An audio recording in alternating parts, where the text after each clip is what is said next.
Hello and welcome to Frankly Speaking, and Nara Lokesh, it's really a pleasure to have you on the show for the first time on the occasion of your government completing 100 days in power.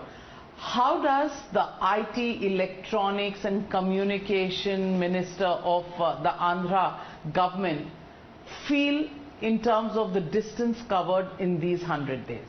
First off, thank you very much for having me. No, I think the first 100 days was all about restoring confidence back in Andhra Pradesh. In the last 5 years, we suffered a lot. PPAs were unilaterally cancelled. A lot of decisions were taken which were against the interests of businessmen and also interests of the state. So restoring confidence was our first focus, and we've been able to do that in the first 100 days. And you've seen quite a few investments have already been announced and lined up for the state. So quite exciting times ahead. So let me ask you, Nara Lokesh, as Gen Next in politics, the run-up to elections, the Padayatras, how did you prepare for those elections in the summers of 2024?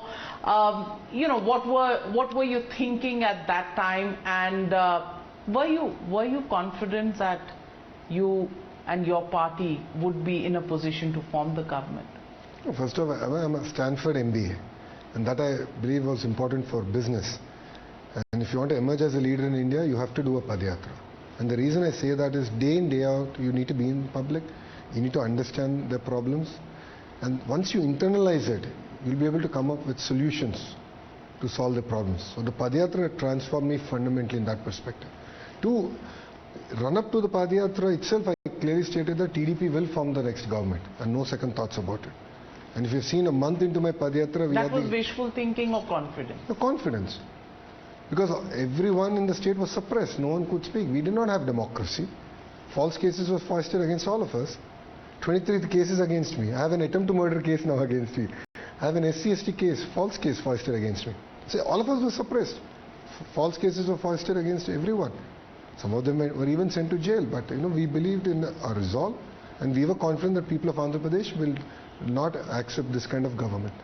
How did you find people, the chemistry with people when you met them on the ground, acceptability? Was it because your father's been a popular man, but he's also lost elections, and that's the rough and tumble of politics? But when you stepped out, what was it like for somebody from Stanford going down to ground level politics? What was it all about for you? Stanford was about India, Padayatra was about Bharat. So I think it was a great experience for me. I was able to understand public issues far better, and all that we were able to crystallize it well and bring it part of a manifesto. A great example of that was I met a woman who was making bhajis on the roadside. So during my Padayatra, I stopped next to her, I sat next to her, I spoke to her and asked her, what do you want from the government? She said, I have 2 kids, just get them jobs. She said she spent 30 years of her life making bhajis there, saving every rupee, and she's a widow. Every rupee, she educated both of her kids. Now that they graduated, they don't have jobs. So she said that's the only thing that she expects from the new government. And if you look at our 6 promises that we made, our first promise is to create 20 lakh jobs. And interactions like these reinforced that job creation should be our first and singular priority as a government. Jobs important, and it's something that is a harsh reality across the country. Not enough jobs and a lot of youngsters looking for jobs. But 6 promises. Let me ask you on the 6 promises. State finances right now not in the best of situation. The white paper released by your government shows about 1.5 crore revenue deficit.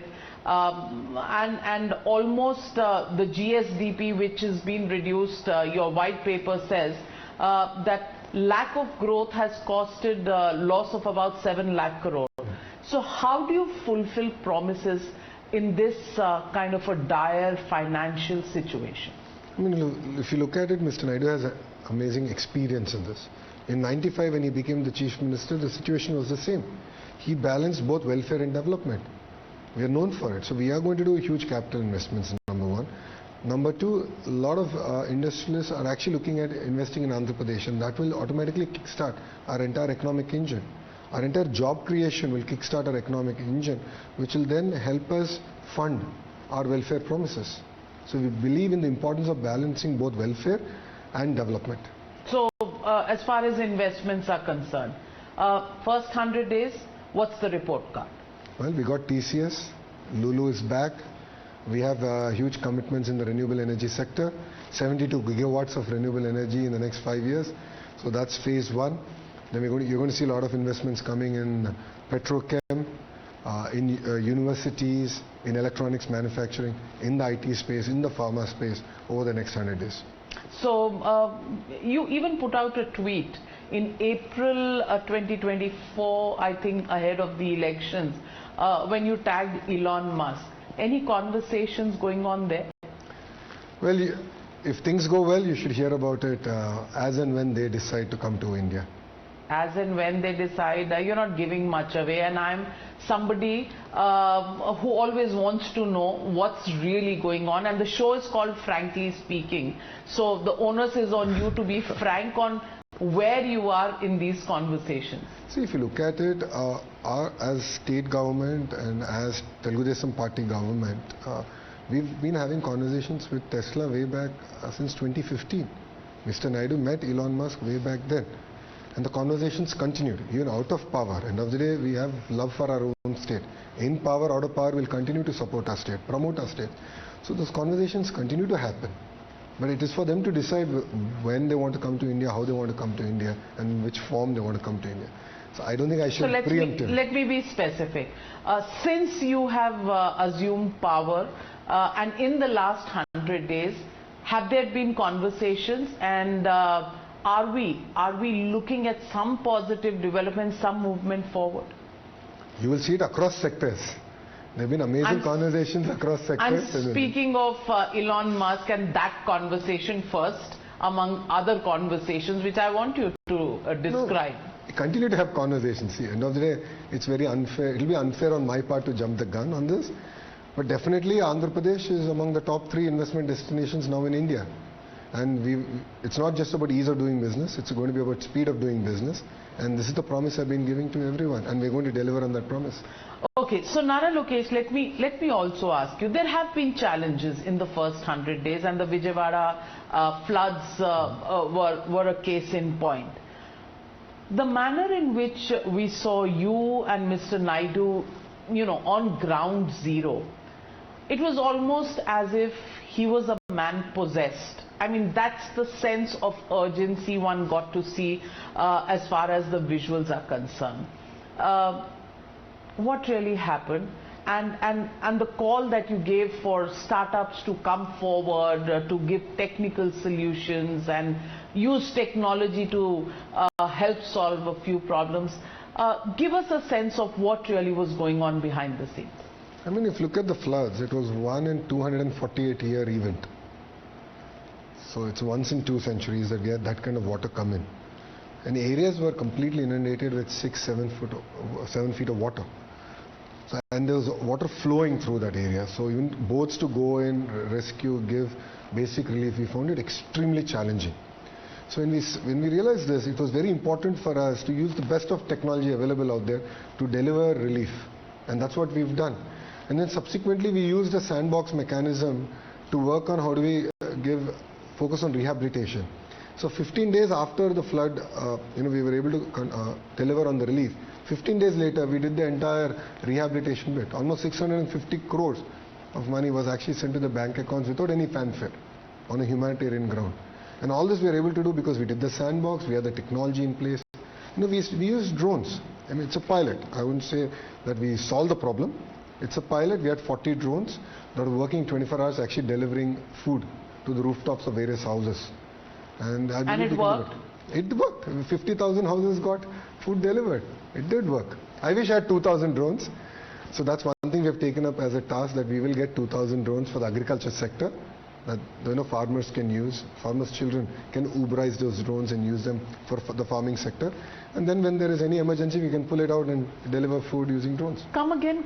You use the word Uberize those drones. So Are we going to have drone cabs, literally speaking, which will be used for various sectors? No, the idea was that there's no point of every farmer buying a drone. So we can have a group of farmers buy a drone, could be the farmer's son, train him, get him through various subsidies, give him a drone. And then the farmers can have an app on when they want any spraying to be done or any crop assessment to be done. They can just push a button and then they can get the entrepreneur to come and fly a drone on them. And the pricing can be very transparent. And this is something we're actually working with the Agriculture Ministry now. Amazing. And is that what brings you to Delhi? You're here, you're part of the national government. Did you actually at that stage think that you would not only win the state of Andhra Pradesh but also have a say in the Lok Sabha, in the formation of the government at the center? No, our support to the Honorable Prime Minister has been unconditional.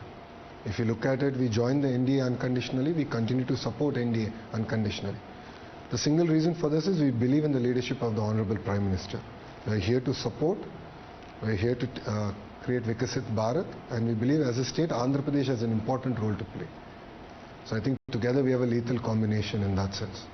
And these conversations, relationship, tell me about your first meeting with the Prime Minister.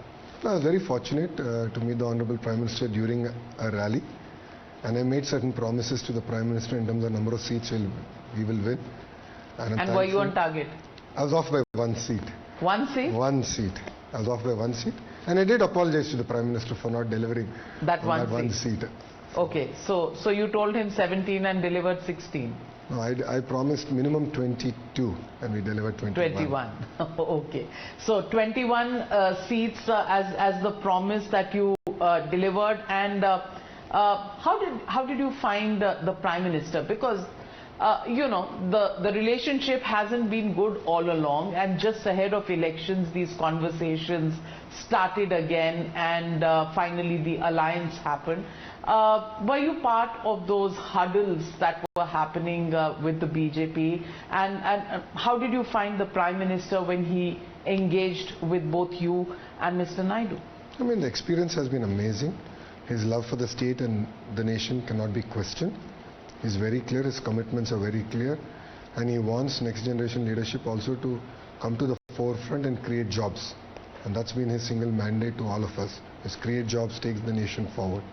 So it's been an amazing experience so far, and going forward also we will continue to support the way we have in the last 120 days. But you're constantly wooed by the other side as well.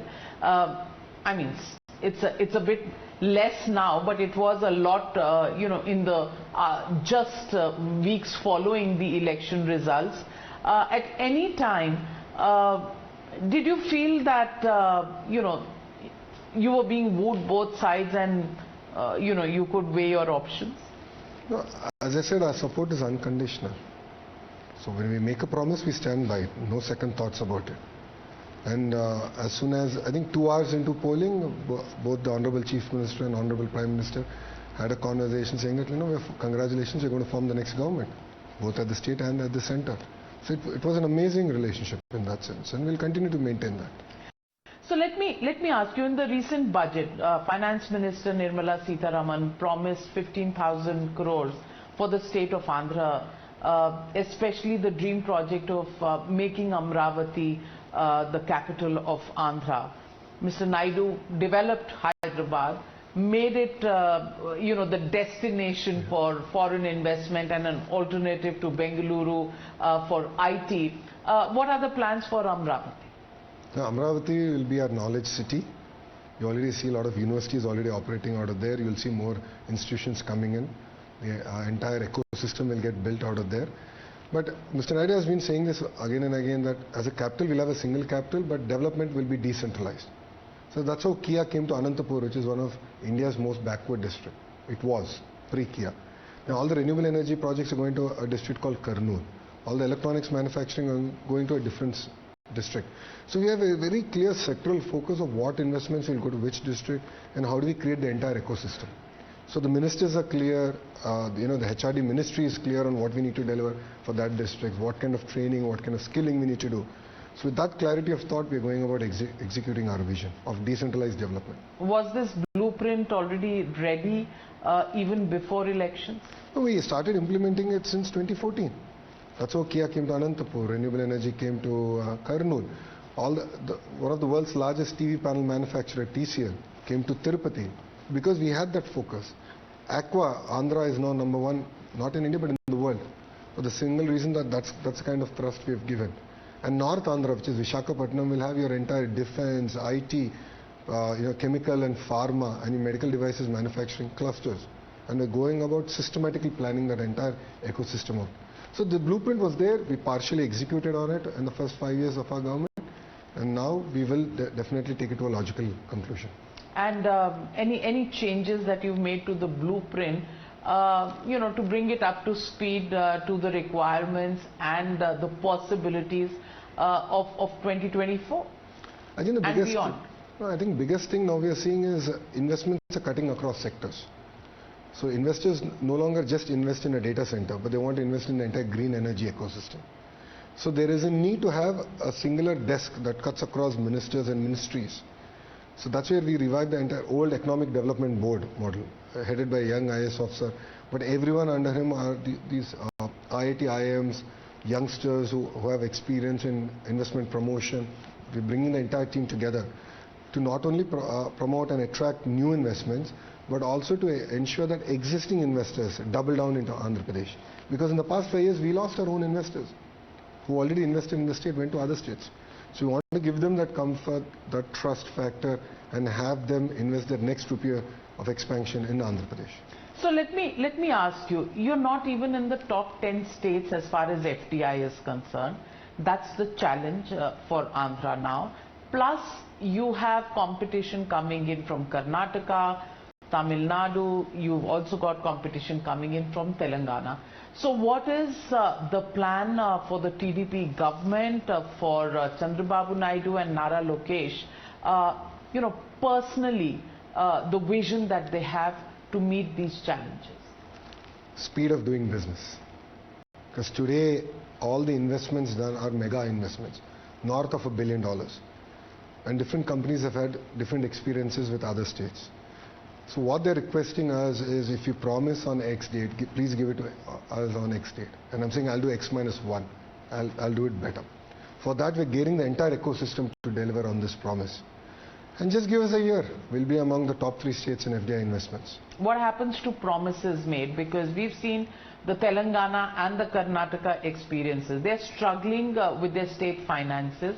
They've made promises, so-called freebies, they're unable to deliver on the promises given the state of finances. How will you avoid falling into that trap? See, already out of the 6 promises, we've started delivering on a first promise, which is creation of jobs. Pension has been increased. The Anna canteens, which are meant to feed the marginalized, is restarted. And we have a clear roadmap on which month, which promise will be rolled out in a very systematic manner, keeping in mind the state finances. So we have a clear action plan, saying that if economic activity kickstarts, and as and when the economic activity kickstarts, it will generate income for the state. It will generate revenues for the state. Plus you have an ATM sitting in New Delhi, because that's how coalition governments have run in the past, which is partners in the coalition put pressure on the center and the ATM gives money. Is that also a model? I think that is a very unfair analogy to call the central government an ATM. But it's worked like that in the past. Why should anybody believe that it's different? No, we are a responsible partner of India, and we're all citizens of India. That's very, very important. And as a nation, we need to grow. See, if you look at historically, the bifurcation of Andhra Pradesh was against the interest of the people of Andhra Pradesh. It's very clear, because we were to lose a capital city called Hyderabad. It's a great loss. Correct. So there were certain provisions made, certain promises made to Andhra Pradesh. And I would appeal to all of the states to look at Andhra Pradesh in that context. Because we need handholding, we need help. So that 2 years later, we will contribute to national building. We've done that in the past. We've done that with Hyderabad. Under Vajpayee ji's leadership, that's exactly what Hyderabad got certain advantages. And then look at Hyderabad today. It's contributing to the nation. And we have the expertise, and we will do that all over again. under the leadership of the Honorable Prime Minister and Mr. Naidu.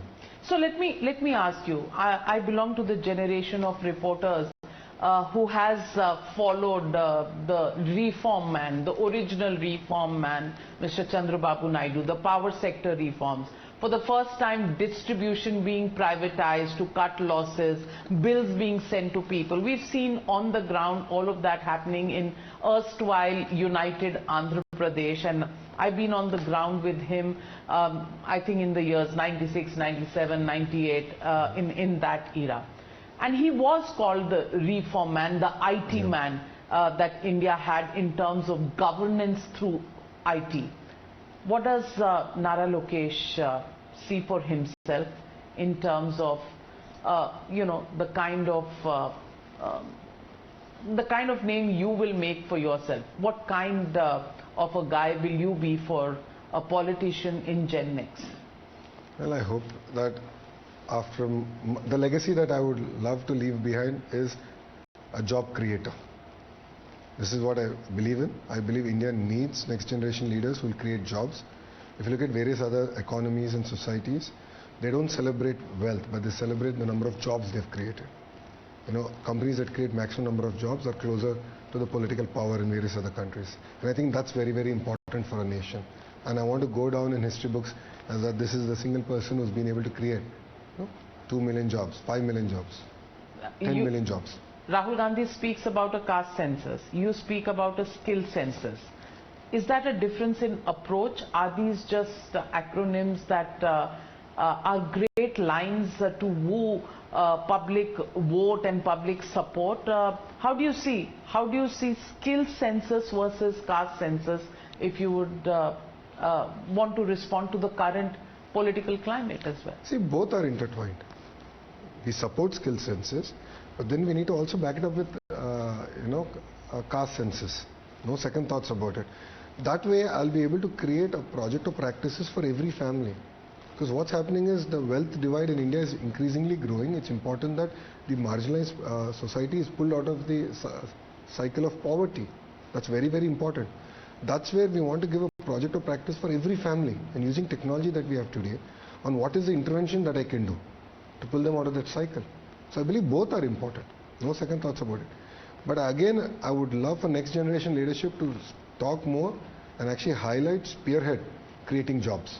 But, as far as the government at the center is concerned, caste census is something they've been ambivalent on. Do you think that ambivalence is in sync with your views? These are things that we would discuss across the table. Have they been discussed so far? The conversations are still going on. They have not concluded. And we continue to have conversations around caste census and various other issues. But parallelly, we are also talking to the central government about job creation. And that's very, very important for as a nation. How is it that we're going to create jobs? What are the steps we're going to take for it? And how do we create that kind of a climate, investor climate, to deliver on that promise? So what has been your sense in terms of the support, ideas that you've been getting from the center? They've been amazingly receptive. They're open to ideas, they're open to feedback, and they also believe that strong states make a strong nation. And we believe, together we believe in that, and we can deliver on that promise. So have there been any conversations at the level of the Prime Minister, at the level of senior ministers in the government, and what are the takeaways? Various conversations have happened in terms of how do you create jobs, how do you create ecosystem, the role of agriculture in modern India, how do we do skilling. These are conversations that have already happened. And Mr. Naidu has been talking about the 4 Ps. It's no longer about private-public partnership, but we have people there. When we do this project of practices for every family, how can we get the private sector to support, handhold? How do you create this entire ecosystem around MSMEs, for an example? And how can you sort of target those particular families and bring them out of the cycle of poverty? So these are the ideas we already exchanged with the Honorable Prime Minister.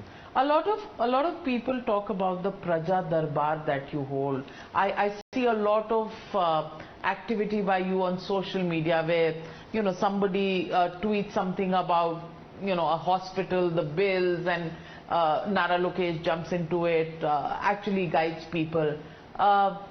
Is this something that you would usually do, or is it the sign of times where social media, other than trolling, can be used for useful activity like reaching the last mile to the people of your state, in your case? I mean, if you look at it, some countries use drones to kill people, whilst India has shown the way that you can use drones for relief activities. So technology has a very, very important role to play in terms of governance.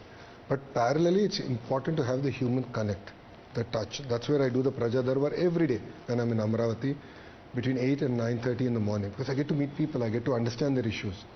I'm able to empathize. Then that goes back into my discussion with my colleagues, then at the cabinet level. So I'm able to appreciate things also far, far better. While AI is here, apps are here, technology is here, I think human connect is equally, if not more important. I've seen this in Padayatra. In Padayatra, I used to do a similar session every day, day in, day out. No Saturday, no Sunday break, no festival break.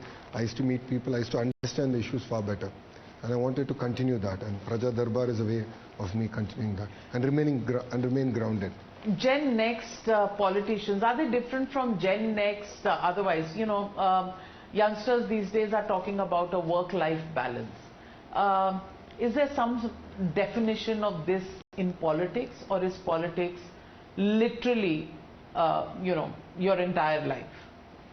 Well, I've chosen a path less traveled. It's always been my true calling. I always wanted to serve people. And if I have to serve to the truest extent that I can, then sacrifices have to be made. My family understands it, my son understands it, my wife understands it, and they support me all out. So that's why I'm able to do what I was able to do. 226 days of Padayatra, 3,132 kilometers. Day in, day out I was with public. I couldn't have done it without the support of my family and my wife and my son. And they continue to support this. And sacrifices have to be made. If you want to go out and achieve great things in any career that you choose, sacrifices are paramount, and I believe it's my responsibility now. But is it an easy price to pay? And tell me, for youngsters like yourself, younger children, and for the sake of our viewers who would want a glimpse into how does a man who's been educated in Stanford wants to get into or actually has gotten into very successfully into Indian politics, does Padayatras, does even these Praja interactions, has young children, has a modern family. How does he balance all of this? I mean, you need to give time even to your son, and rightfully so. I do give time to my son. I do make Lego with him. I spend quality time with him. How old is he? He is now 9 years old. Okay. He's in 4th grade. I give him the time, but I would love to give him more time, but it's not possible given where the state is and what I want to achieve. But then I love interacting with him. I keep asking him what he learned in school, what does he think we should do better in the education sector. Okay. So I love to hear from young kids like him to understand where. So has he already given you some inputs on what better to do with our schooling systems? Well, today he had a holiday from school, and he said if he were the minister, he'll give holidays perpetually. So I said that's not going to work, but give me constructive advice is what I smokingly told him. But you learn. I mean, you learn from kids. So he was the person, like earlier when I would drink water, right? It would be a water bottle. And then he counted during COVID and said, so many bottles. And this was when he was 5 years old. He said, they're all going into the landfill. What are you doing? Why can't we get 20-liter cans at home and actually drink water? I mean, simple things like that which would never occur to me. I think this generation is far better than us in terms of environmental responsibility, social sustainability. So I think we have a lot to learn. And I have learned to imbibe that feedback, even coming from a 5-year-old back then, now a 9-year-old and his classmates. Amazing. I also want to ask you, Nara Lokesh, when in the previous regime, your father was in jail. How did you handle that particular period of your life and the challenges of that time? See, on one side, I felt let down by the system for the fundamental reason that Mr. Naidu is a person with a very clean track record. He's always contributed in the interest of the state and the nation. But on the other side, I mean, the kind of support that he received across states, across nations was amazing. I mean, there was this gratitude concert held in Hyderabad where 45,000 IT professionals came together in support of Mr. Naidu. I mean, that's what makes all this worth it. We have to go through the test of time and politics. But at the end of the day, the truth will prevail. And that's exactly what has happened in his case. He stood by the people, stood by the nation, and the nation also reciprocated at the right time. What were your conversations with him like at that time? It was extremely challenging, highly emotive. You know, seeing him in that place was something as a family we couldn't take it.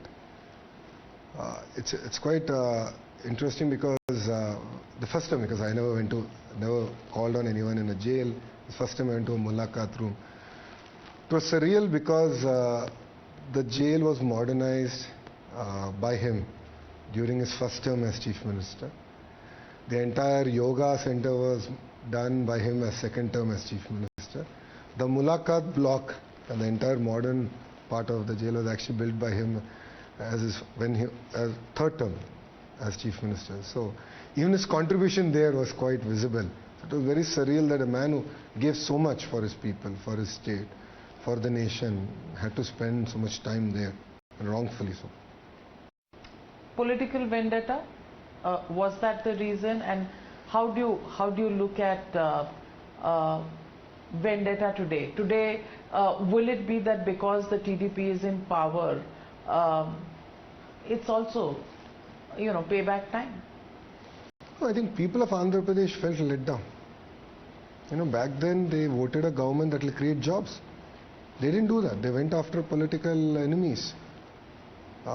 Enemies is a very harsh word because see, I remember politics of my father where we used to watch the assembly till 2, 3 in the morning where they would argue, they would debate over an issue, but they would come out and shake hands, have a cup of tea and go home as opponents. But I think that political discourse has disappeared.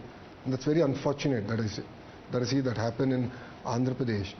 But people have voted us to create jobs. People have voted us to do good to society. People have voted us to make Andhra Pradesh again #1 across all sectors, and we'll go about doing it. But is this only in Andhra Pradesh that you see that political discourse has become rather polarized, or do you see it across the board and across the country? We see it in some other states, but I think things have moved far and they'll again move back to normalcy. Hopefully next generation leaders, we'll all work together in the interest of our states and the nation. Let me also ask you, a lot of rhetoric and a lot of conversations in politics revolve around the fact that religion has become centerpiece of politics.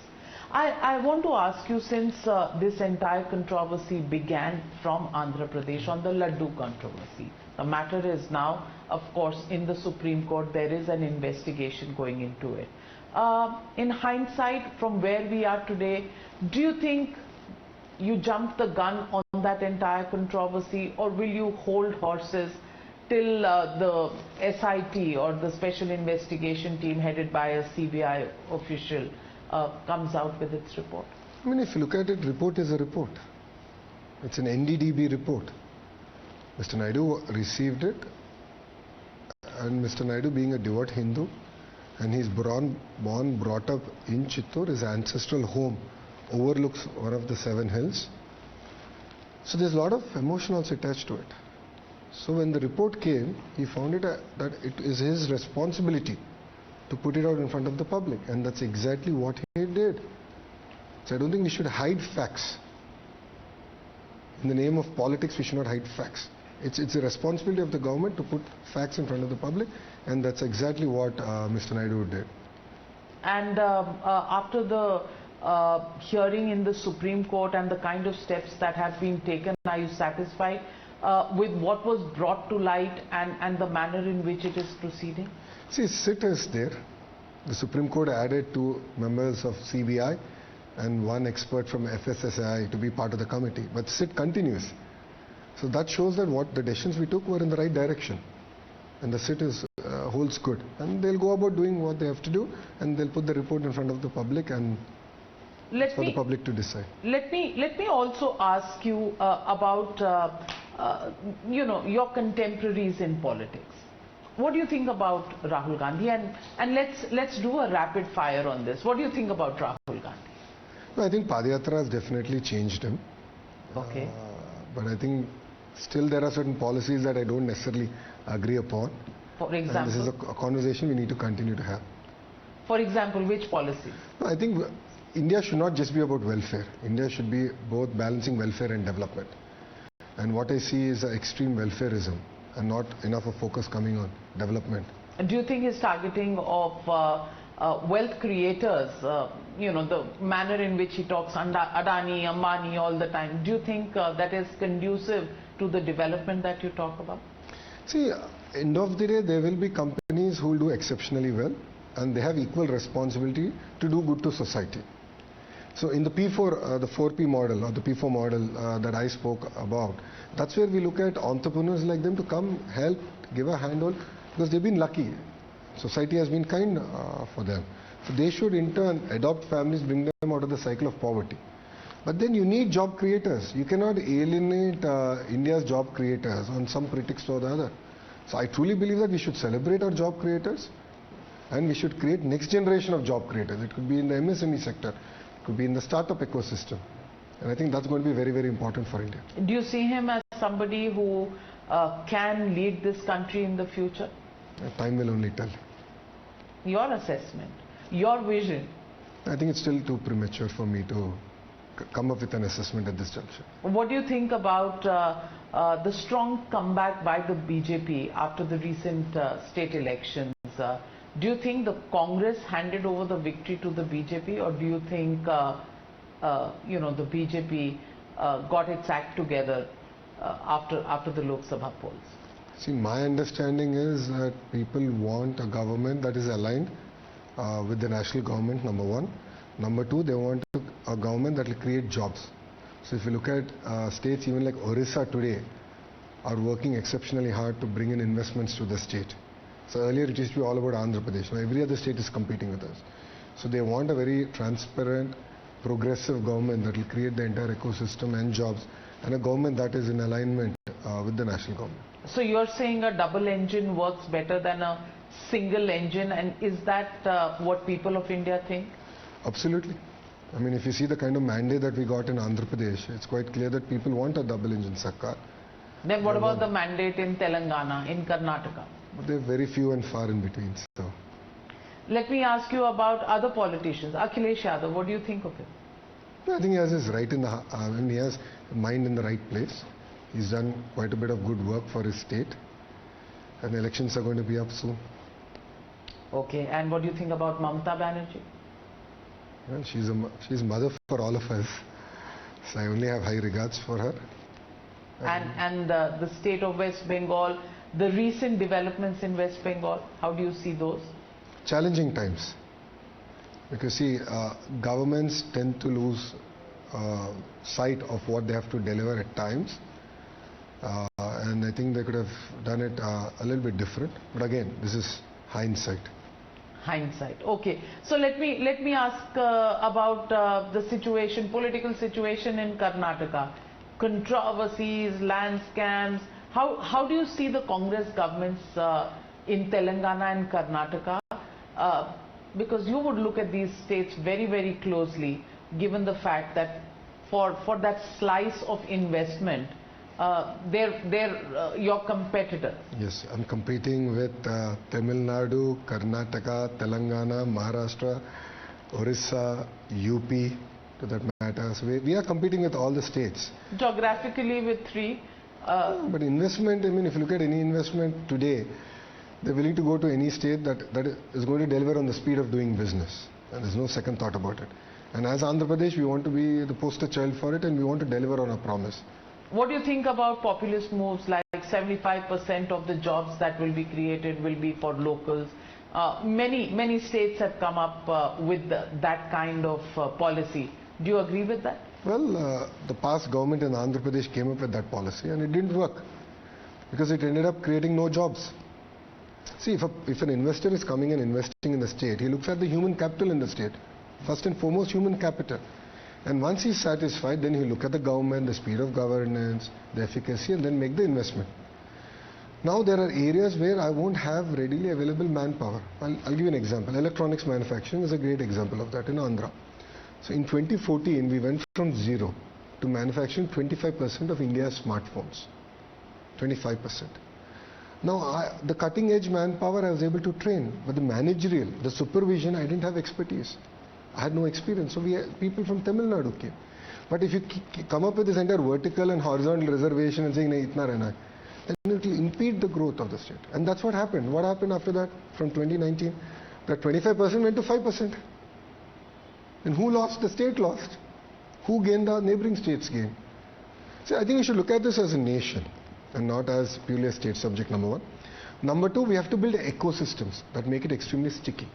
So the way we approach the subject in Andhra Pradesh is the entire electronics manufacturing ecosystem should be in 100-kilometer radius.